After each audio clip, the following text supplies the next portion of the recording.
I feel like forgiving myself is hard. Why did I stay so long? Why did I ignore the red flags?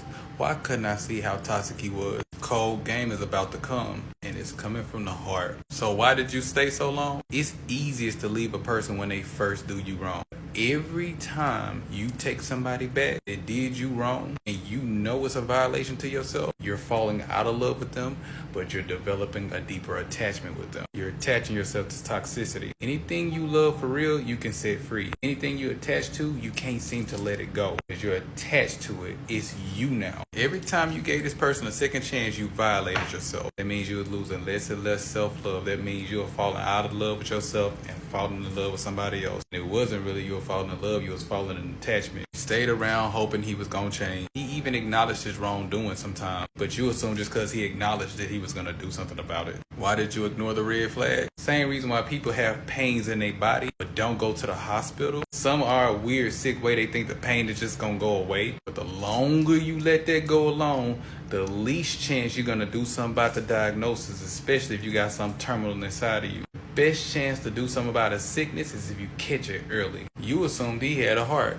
Maybe if he see me cry enough, or maybe if he see me hurt and broken, that he will feel bad. You expecting love out of somebody who don't even possess it for themselves. It's like going to a bank trying to get $1 million out of the ATM when you only got $800 in there. Then you smash the ATM for not having the money that the ATM don't even possess. Ignoring red flags is like eating food with poison in it, or praying over it, hoping God gonna take the poison out of it. If God gave you the sign, the food smells kind of weird. It don't smell normal. Why you to see how toxic he was? It could be two reasons. One reason, you identify with that toxicity. Or two, you fell in love with him and fell out of love with yourself and fell in love with toxicity. And then the toxicity became you. There's a quote that says, if you sit in shit long enough, it's gonna stop stinking to you. So what is toxic, you would deem it to be, oh, this is normal. You know how many people that feel normal but they really sick? They're so used to feeling sick that they don't even know what healthy feels like. And this is why it's so hard for you to forgive yourself. Notice I answered the questions in a different order because it will surface back to the first question that you asked. You don't forgive yourself because you ignored the red flags, not that you didn't see them. You don't forgive yourself because you allowed yourself to go through that toxicity. You don't forgive yourself because you know all the times you spend your time with the wrong person is violating yourself, i.e.,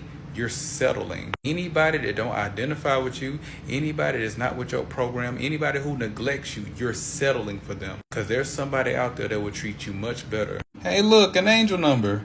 The worst thing you could do is take the past with you. When you're living in the past and anxious about the future, when you're supposed to be living in the present, you can't be at peace if you're living in 3 different time zones. Forgive yourself and move on for those who need it.